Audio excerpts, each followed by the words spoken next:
Hello everyone, मेरे channel में आप सबका स्वागत है। मेरा नाम है मृणालिनी। चलिए देखते हैं आज यूनिवर्स आपको क्या मैसेज देना चाहते हैं इस रीडिंग के माध्यम से। ये जनरल रीडिंग है तो आपको जितना रेजोनेट करता है उतना ही दीजिए।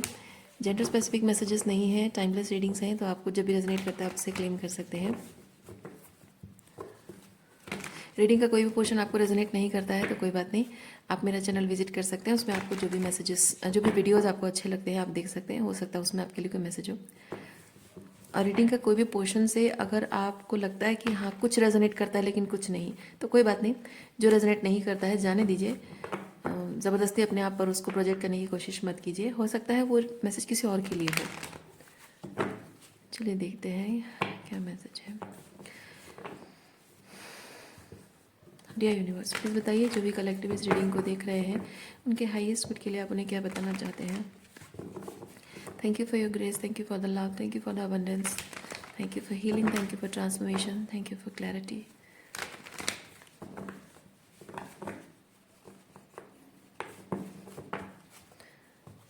And thank you for confirmations. Thank you, thank you, thank you.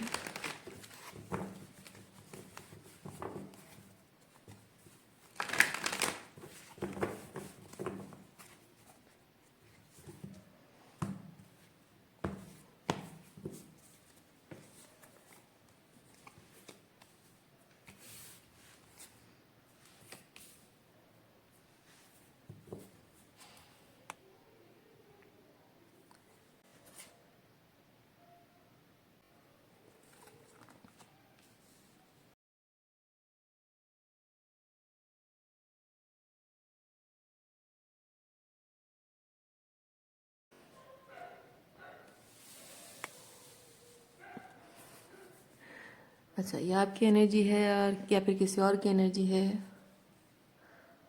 Accordingly देखिए इस चीज़ को, ठीक है। तो कंट्रोल कार्ड को भी हम यहीं पे रख देंगे। तो यहाँ पे कोई है जो कंट्रोल नहीं करना चाहता कि मेरी ज़िंदगी में खुशियाँ आती है लेकिन आकर चली जाती है, ठहरती नहीं है। सो यही हमेशा होता रहा है। फाइटिंग मतलब है कि मैं चाहता हूँ कि कोई चीज़ रुक जाए लेकिन वो रुकता नहीं है। सो मैं स्ट्रगल करता हूँ उस चीज़ को, मतलब एक कि उम्मीद ना रखूँ, हाँ मैं उससे कोई उम्मीद ना रखूँ कि वो ठहरेगा, क्योंकि अल्टीमेटली उसको तो जाना ही है। अच्छा,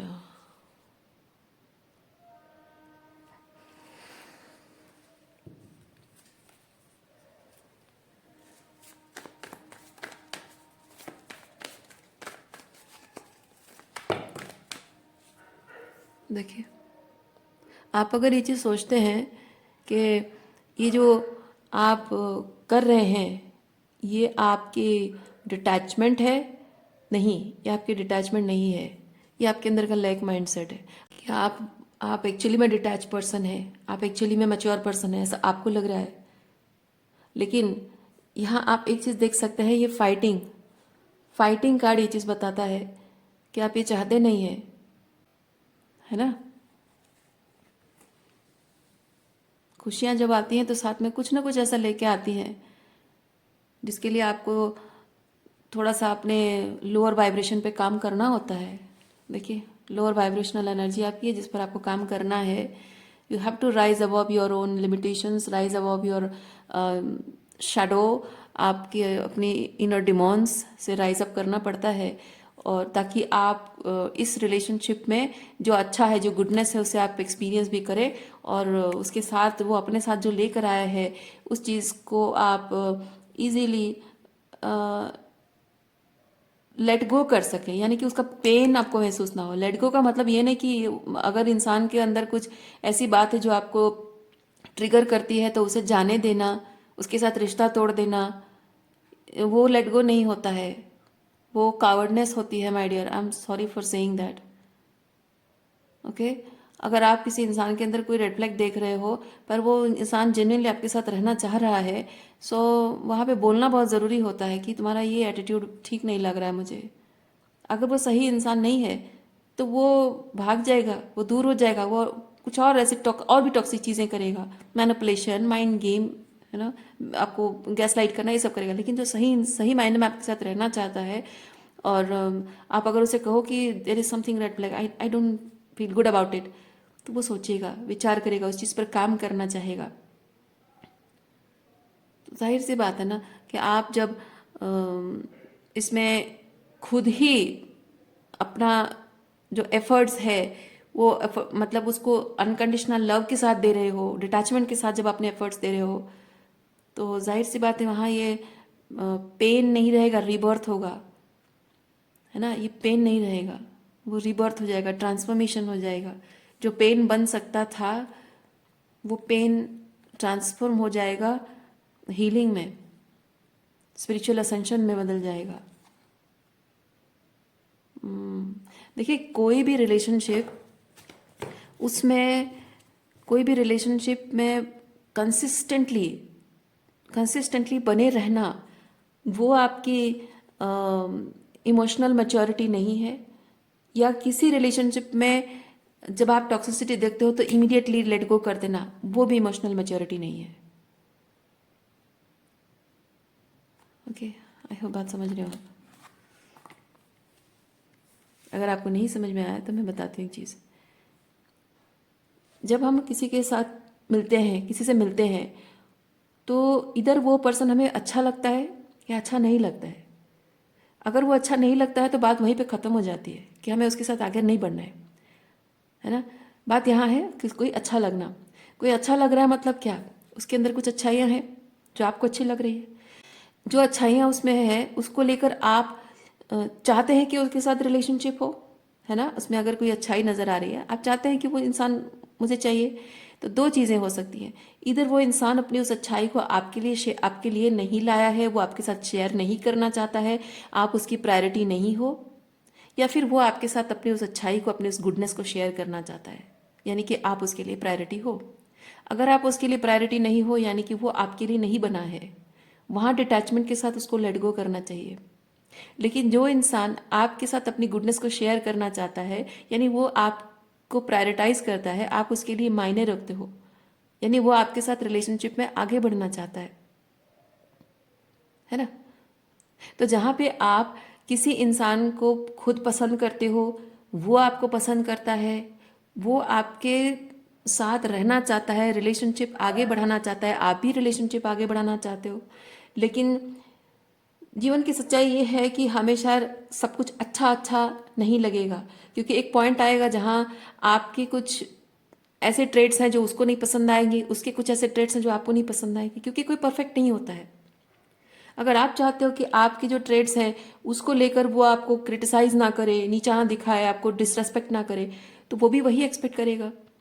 लेकिन जब आप में कोई बात है जो उसे नहीं पसंद है, वो टॉलरेट कर रहा है, उसमें जो बात आपको नहीं अच्छी लग रही है आप टॉलरेट कर रहे हो, उसका क्या है ना। तो उस चीज़ पर बात होना बहुत ज़रूरी है। जब रिलेशनशिप इंपॉर्टेंट है, आप एक दूसरे के लिए इंपॉर्टेंट हो, तो जो भी गलतियां इंसान अपने आप में सुधार रहा है, वो किसी ऐसे इंसान के लिए नहीं सुधार रहा है जो कि गलत है, टॉक्सिक है, या dealing with toxic narcissist person, manipulative person. उनको आप में गलतियां दिखाई देंगी, अपने में कोई गलती नहीं दिखाई देगी। लेकिन जो सही इंसान है उसे अपने आप में गलती पहले दिखाई देती है। अगर सामने वाले की गलती दिखती भी है तब भी वो पहले ये सोचता है कि उसकी उसकी गलती की वजह कहीं मेरे ऐसा बिहेवियर की वजह से तो नहीं किया उसने। क्योंकि आपका गुस्सा करना, आपका नाराज होना, आपका सैड होना, उसके पीछे जाहिर सी बात है कि कुछ ना कुछ दोनों के बीच कुछ ऐसा हुआ है। तो जो एम्पाथ होता है, जो सही मायने में रिलेशनशिप की वैल्यू करते हैं ना, वो पहले ये सोचते हैं कि अब वो नाराज क्यों है, उसको गुस्सा क्यों आ गया, है ना, वो दुखी क्यों है। तो पहले वो छांटता है मेरी तरफ से क्या गलती हुई है। अच्छा, मेरी तरफ से गलती हुई है, वो इमीडिएटली सुधार लेगा। लेकिन अगर मेरी तरफ से गलती नहीं हुई है तो वो सोचेगा कि क्या ऐसा दूसरा रीज़न है ना। तो जब दो लोग इंटेंशन सही, दोनों का इंटेंशन सही है, दो लोग साथ रहना चाहते हैं, रिलेशनशिप को आगे बढ़ाना चाहते हैं, एक दूसरे के लिए वो इम्पोर्टेंट है, रिश्ता इम्पोर्टेंट है, तो बातचीत जब हो रही है और एक दूसरे की गलती सामने आ रही है, तो वहाँ पे दोनों उस पर काम करना चाहेंगे, अपनी अपनी गलतियों पर काम करना चाहेंगे।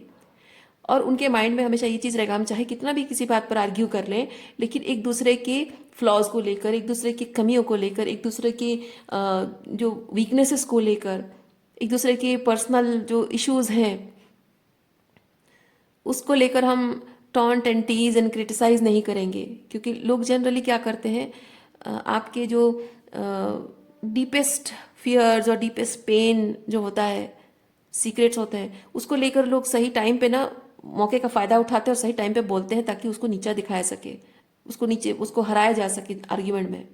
ये गलत बात है, सही बात नहीं है, ये टॉक्सिक बात है। तो वहाँ आप दोनों का यही इंटेंशन भी होना चाहिए कि जब आप बात करते हैं, आपको पता है कि हाँ हम बात करने बैठेंगे, आर्ग्यूमेंट हो सकता है, लेकिन वो चीज़ है कि हम देखेंगे कि कहाँ हम बाउंड्री मेंटेन कर रहे हैं, एक दूसरे के बारे में हम सब कुछ जानते हैं, लेकिन वो चीज़ नहीं बोलेंगे जो उसके स्वाभिमान को ठेस पहुंचाए। हम वो बात बोलेंगे जो गलती सुधारने की एक्चुअली में रिलेशनशिप में ज़रूरत है। तो किसी को पसंद करना, वही दो चीज़ है। अगर आप किसी को पसंद करते हो, आप उसकी प्रायोरिटी नहीं हो, तो आपको वहाँ इस पर्सन को बहुत इजीली लेट गो करना, मैंने जैसे कहा ये है ना, अगर वो आपकी प्रायोरिटी है लेकिन आप उसकी प्रायोरिटी नहीं हो, वहाँ इजीली लेट गो करना, that is a very good thing, वो अच्छी बात है।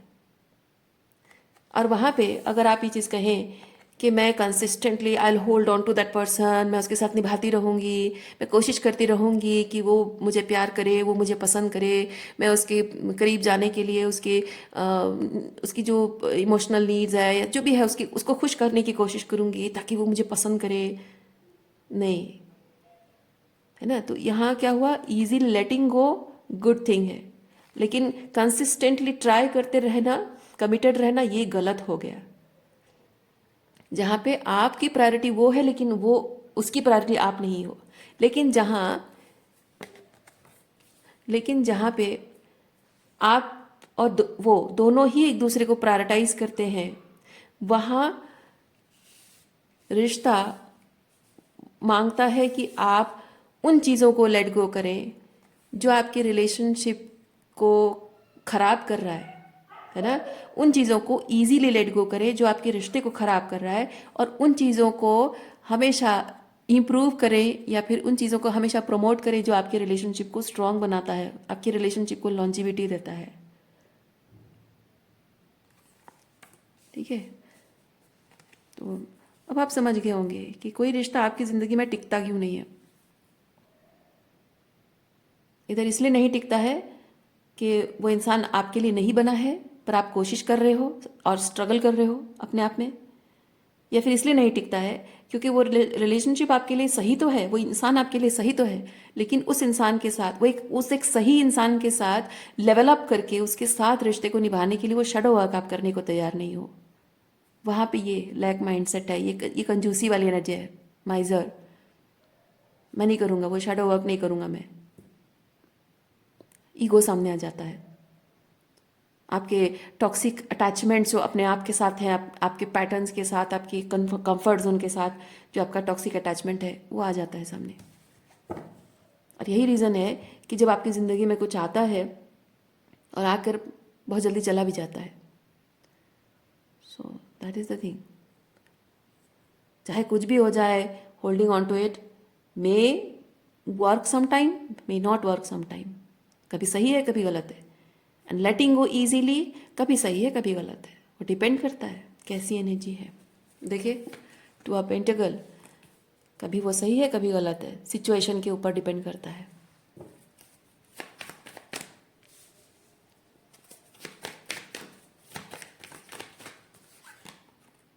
देखिए,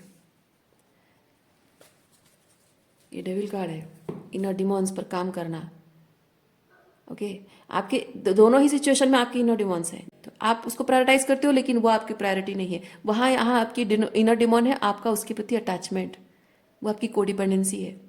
लेकिन अगर वो आपको पसंद करता है, आप भी उसे पसंद करते हो, लेकिन आप खुद पर काम नहीं करना चाहते हो, तो वहाँ पे क्या होता है, आपके इनर डिमॉन्स, आपका कंफर्ट जोन, आपका ईगो, आपका अटैचमेंट है। जब आप दोनों एक दूसरे को पसंद करते हो, दोनों एक दूसरे के साथ रहते हो, लेकिन वो टॉक्सिक है, मैनिपुलेटिव है, नार्सिसिस्ट है, वहाँ पे क्या है, वहाँ पे आप कहोगे कि जस्ट बिकॉज वो मेरे साथ जस्ट बिकॉज वो मेरे साथ रहना चाहता है, वो मेरे साथ कमिटेड है, क्योंकि नार्सिसिस्ट, टॉक्सिक एंड मैनिपुलेटिव लोग जो होते हैं ना, वो आपको छोड़ेंगे नहीं, वो आपको जाने नहीं देंगे। और उनका उनका बस एक ही चीज़ होता है कि अपने आप को प्रूव करने का, अपने आप को सही साबित करने का उनका बस एक ही पॉइंट होता है, मैं तो तुम्हें छोड़ के नहीं जा रहा हूँ ना।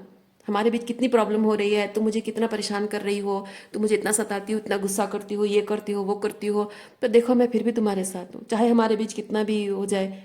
माना कि मुझसे गलती हो गई, फिर भी मैं तुम्हें छोड़ के तो नहीं गया। माना कि दूसरी औरत के साथ मैं जाके डेट करके आया हूँ, उसके साथ नाइट नाइट आउट करके आया हूँ, सब कुछ करके आया हूँ, लेकिन मैं फिर भी तो तुम्हारे साथ ही हूँ। नहीं, टॉक्सिक, मैनिपुलेटिव एंड नार्सिसिस्ट लोगों का यही स्ट्रैटेजी होता है। मैं हूं ना तुम्हारे साथ, चाहे कुछ भी हो जाए मैं हूं, इसका मतलब मैं प्यार करता हूं? नहीं। वहां पे उसे अपने इनर डिमोन्स को लेट गो करना है, उसको अपने आप को सुधारना है, सही करना है, क्योंकि आप इस वक्त इस सिचुएशन में आप गुडनेस हो, और गुडनेस को अपने लाइफ में रखने के लिए उसे अपने स्टैंडर्ड राइज अप करने की जरूरत है। Otherwise you need to let that person go. तो ऐसी सिचुएशन में भी आप let go, easily let go कर रहे हो, वो सही है, लेकिन आप कह रहे हो कि वो है तो मेरे साथ, जा तो नहीं रहा है मुझे छोड़ के, प्यार नहीं तो और क्या है? नहीं, वो सिर्फ ईगोइक अटैचमेंट है आपके साथ, क्योंकि आप उसके लिए एक एनर्जी सोर्स ऑफ एनर्जी हो, और वो एक एनर्जी सकिंग वैम्पायर है। इसीलिए आपको समझना बहुत ज़रूरी है कि कब आपको होल्ड करना है, कब लेट गो करना है, और ये स्ट्रगल खत्म हो जाएगी आपकी।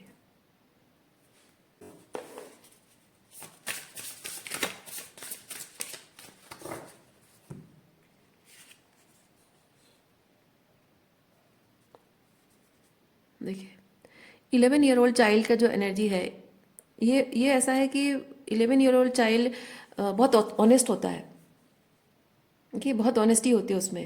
लेकिन हम जब बड़े हो जाते हैं ना, हमारे अंदर बहुत सारे फियर्स, इनसिक्योरिटीज़, बहुत सारे सोसाइटी के क्रिटिसिज्म है कि शादी कब करोगी, है ना। कोई कोई कहेगा कि तुम शादी कब करोगे, तुम्हारे सारे दोस्तों की शादी होगी, तुम बुढ़े हो रहे हो।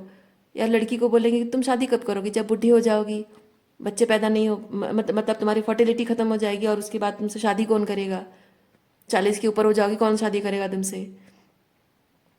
या फिर मोटी होती जा रही हो, तुमसे कौन शादी करेगा।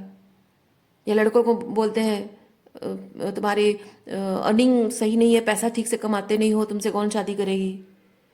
तो एक 11 ईयर ओल्ड चाइल्ड बहुत इजीली चुन लेता है कि हाँ, इस इंसान से मुझे दोस्ती करनी है, ये अच्छा इंसान है, ये हेल्पिंग है, सब कुछ अच्छा है, तो मैं इसके साथ दोस्ती करूँ तो मैं इसके साथ सेफ हूँ।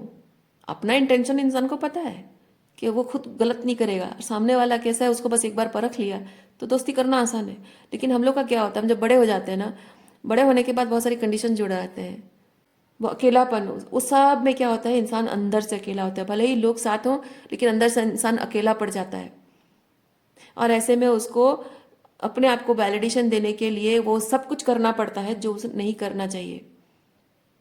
कोई भी लड़की मिल जाए शादी कर लो, कोई भी लड़का मिल जाए बॉयफ्रेंड बना लो, शादी कर लो, कैसा भी। जब हम बड़े हो जाते हैं हमारे लिए ज़िंदगी मुश्किल बन जाती है, क्योंकि हम दूसरों के हिसाब से खुद को देखने लगते हैं। 11 ईयर ओल्ड चाइल्ड बताता है, वो एनर्जी बताता है कि आप अपने आप को अपनी नज़र से देखिए, दुनिया की नज़र से मत देखिए। आपको क्या चाहिए वो आप डिसाइड करो, दुनिया को मत अलाउ करो आप। Don't allow others to decide who you are and what you want, what is right for you. Don't allow anybody.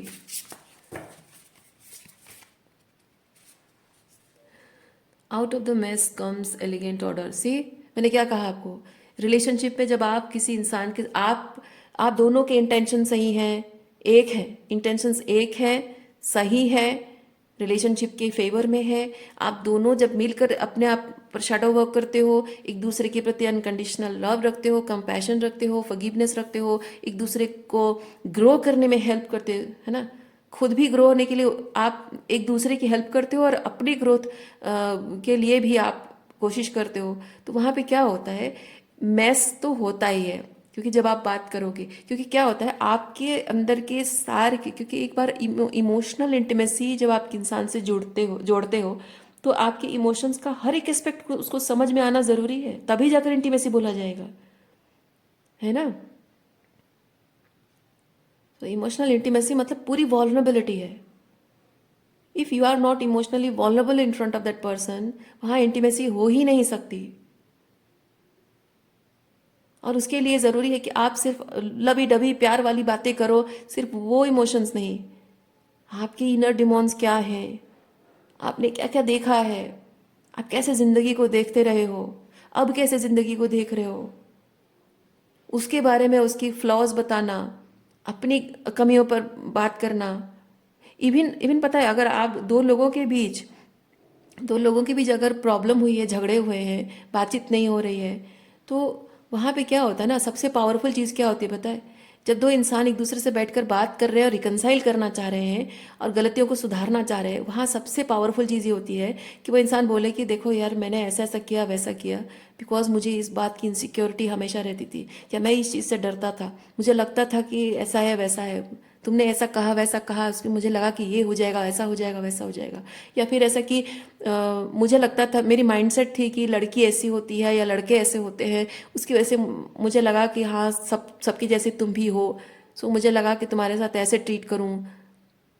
या फिर मुझे हमेशा से लगता था कि इतने लेवल पे मतलब इमोशनल वॉलंटरी शो करनी चाहिए या नहीं करनी चाहिए, बिकॉज पीपल टेक एडवांटेज। सो मैंने इस चीज़ को इस तरह से किया।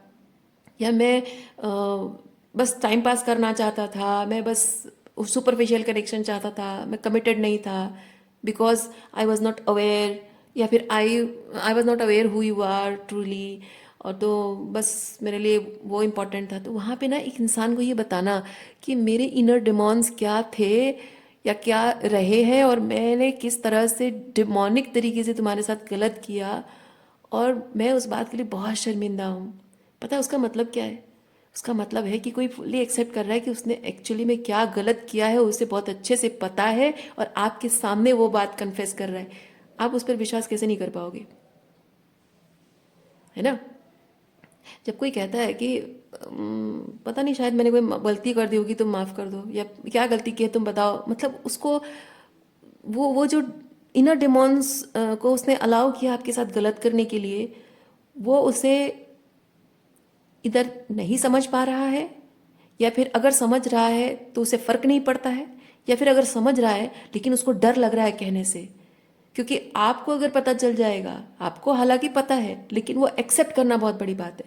अगर एक्सेप्ट करना कि हाँ, ये मेरे इनर डिमॉन्स ऐसे हैं, तो मैंने इसलिए ऐसा किया वैसा किया, तो बोल देने से ना एक इंसान को इस बात का डर भी होता है कि आप अगर माफ़ नहीं करोगे, क्योंकि यहाँ पे हम रिकनसाइल करने बैठे हैं, और अगर आपने माफ़ किया तो चलो ठीक है, लेकिन नहीं माफ़ किया तो, क्योंकि पूरी पॉसिबिलिटी है, क्योंकि आपने उसके डिमोनिक साइड जो है, टॉक्सिक साइड जो है, उसकी एक एस्पेक्ट आपने देखी है, उसकी इंटेंसिटी आपने नहीं देखी है ना? पॉसिबल है। जो आप लोग क्लैरिफिकेशन क्लैरिफिकेशन करते रहते हो, क्यों?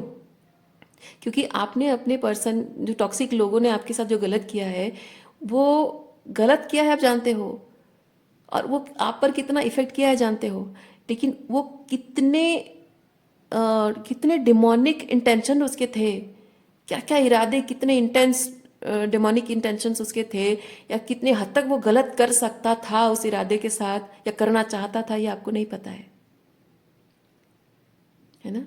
तो बहुत पॉसिबिलिटीज़ है। अगर वो इंसान आकर आपके सामने बैठकर कहे कि तुम जितना समझते हो उससे कई गुना ज़्यादा मैं गलत कर रहा था तुम्हारे साथ, या गलत करने के इरादे रखता था मैं, अच्छा हुआ तुम मुझे छोड़ के चली गई, बहुत बहादुरी की बात है ये, है ना?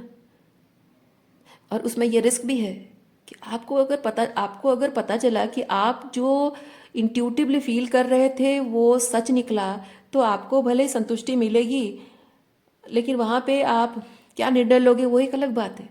लेकिन जो बात आप नहीं जानते हो, आपकी वाइल्डेस्ट इमेजिनेशन भी नहीं आई है, और वो चीज़ अगर वो कन्फेस कर दे, तब तो पक्का कोई रिकन्सिलिएशन नहीं हो सकता।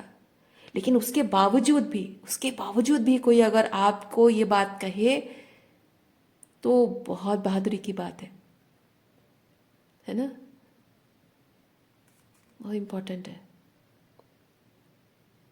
तो आप समझिए कि आप क्या उस इंसान पे भरोसा नहीं कर पाओगे, जो बात आप जानते नहीं थे, आपने कभी अपने वाइल्डेस्ट इमेजिनेशन में सोचा नहीं था, वो चीज़ आपके साथ उसने किया, और वो कन्फेस भी कर रहा है, और आपसे माफ़ी, तहे दिल से वो माफ़ी मांग रहा है। यानी कि वही बात छुपा सकता था, है ना? वही बात छुपा सकता था, लेकिन फिर भी उसने कही, क्यों? क्योंकि वो आपके और उसके बीच कोई भी ऐसी बात नहीं रखना चाहता जो बात बाद में रिवील हो जाए और आप फिर से उस पर भरोसा, मैंने आपका भरोसा टूट जाए, क्योंकि एक बार भरोसा टूटकर उसने आपको मनाया है, अब फिर से कोई बात छुपाई थी, इतना कुछ होने के बाद भी फिर से कोई बात छुपाई थी और आपको याद समझ में मतलब पता चल गया, तो अब तो कोई चांस नहीं है। तो वो रिस्क नहीं लेगा। जो सच में प्यार करता है और इतनी ऑनेस्टी के साथ ये बोल रहा है, मतलब वो रिस्क नहीं लेना चाहता है। तो क्या ऐसे इंसान पर आप भरोसा नहीं कर पाओगे? ज़रूर कर पाओगे। मैं यहाँ जो बात कह रही हूँ, कोई भी जो आपको छोड़कर चला गया उस इंसान को वैलिडेशन देने के लिए नहीं बोल रही हूँ। मैं कहना यह चाह रही हूँ कि रिश्तों में इतनी ओपननेस, इतनी वॉल्नरेबिलिटी होनी चाहिए, इतनी ईमानदारी होने से ही एक रिश्ता स्ट्रांग बनने के चांसेस हैं। उसके अंदर ये प्रिपरेशन, ये मेंटली प्रिपेयर भी होना चाहिए कि मैं ये सब रिवील करने के बाद अगर वो मुझे अपनाएगा या अपनाएगी तो ठीक, नहीं अपनाएगी तो ठीक, कोई बात नहीं, है ना। तो वो बहादुरी की बात है, क्योंकि एक बार आपने मतलब आपने अगर कोई बात कह दी जो वो नहीं जानता, तो आपको सुकून रहेगा कि आपने कुछ उससे छुपाया नहीं है। पूरे मन से पूरे खुलकर आपने माफ़ी मांगी है, अपनी गलती सुधारी है। उसके बाद वो अपनाए तो अच्छी बात है, आपकी रिस्पेक्ट करेगा। लेकिन वो अगर आपको ना अपनाए तो वहाँ आपको कम से कम इस बात की तसल्ली रहेगी कि आपने उसका दिल दुखाने वाला जो नहीं किया उससे भी आपने माफ़ी मांगी, जो किया उसको भी माफ़ी मांगी, जो छुपाया था, जो छुपा छुपा हुआ था वो भी आपने रिवील किया। आपने पूरी अपनी ईमानदारी दिखा दी कि आप उसके लिए क्या कर सकते हो, उस रिश्ते को बचाने के लिए आप क्या कर सकते हो, कितना खुद पर काम कर सकते हो, वो आपने दिखा दिया। अब इसके बाद अगर वो छोड़ दे, आपको ना अपनाए, कोई बात नहीं, क्योंकि जाहिर सी बात है कि वो इंसान ये सब सुनने के बाद भरोसा करेगा नहीं करेगा कोई गारंटी नहीं है। तो वो भी आपके अंदर होना चाहिए। अगर आपके अंदर वो पावर है कि मैं उसको सब कुछ बोल दूंगी, माफ़ी मांग लूंगी, अब वो नहीं अपनाएगा तो भी ठीक, अगर आपके अंदर वो पावर तो उसके अंदर भी वो होनी चाहिए। लेकिन जो गलत लोग होते हैं वो क्या करते हैं, वो एक सुपरफिशियल माफ़ी मांगने आते हैं और आप अगर उनको रिजेक्ट कर दो तो वो बहुत गुस्सा हो जाते हैं, इसकी इतनी हिम्मत कैसे हुई मुझे मना करने की। और ऊपर से जो माफ़ी मांगने आया होगा ना और आप रिजेक्ट करोगे, उल्टा आपको और दो चार बातें सुना के जाएगा, आपको गाली दे के जाएगा, और काते तेरी मेरे साथ रहने की, भाड़ में जा बोल के जाएगा। क्यों? क्योंकि उसे खुद ही नहीं पता, उसे खुद ही नहीं पता कि उसने आपको किस तरह से हर्ट किया है। उसे खुद ही नहीं पता कि उसके इनर डिमॉन्स, मतलब उसके इनर डिमॉन्स, आप सोचिए उसका इनर डिमॉन्स उसके दिमाग पर, उसके उसके कॉन्शियसनेस पर, उसके कॉन्साइंस पर कितना हावी है कि उसे एहसास भी नहीं है कि उसने आपके साथ क्या किया है। और ऐसा इंसान आपकी ज़िंदगी में वापस ना आए तो अच्छा है। और अगर आया और आपने रिजेक्ट किया, वो आपको गाली भी देके गया ना, तो भी आप उस पर गुस्सा नहीं करना, उसको जाने देना, क्योंकि ऐसे इंसान, ऐसे लोगों पर ना दया आती है। ओके, इसीलिए रिलेशनशिप को सही बनाए रखने के लिए वो मेस होता है, मेस नहीं है। आप मिट्टी का कोई सुंदर सा कोई डिज़ाइन कुछ बना रहे हो और हाथ में मिट्टी ना लगे, चारों तरफ मिट्टी ना गिरे, कैसे होगा? आप पेंटिंग करोगे, थोड़े कलर्स नीचे ना गिरे, आपके हाथ में ना लगे, तो पेंटिंग खूबसूरत कैसे बनेगी? आप तो सफाई पर ध्यान दोगे तो पेंटिंग तो अच्छी बना नहीं पाओगे, है ना। सो वही चीज़ है। आज के लिए इतना ही है। उम्मीद करती हूँ इस रीडिंग से आपको कुछ क्लैरिटी मिली हो। मैं आपको नेक्स्ट रीडिंग में मिलते, अपना ख्याल रखिए, खुश रहिए, बाय।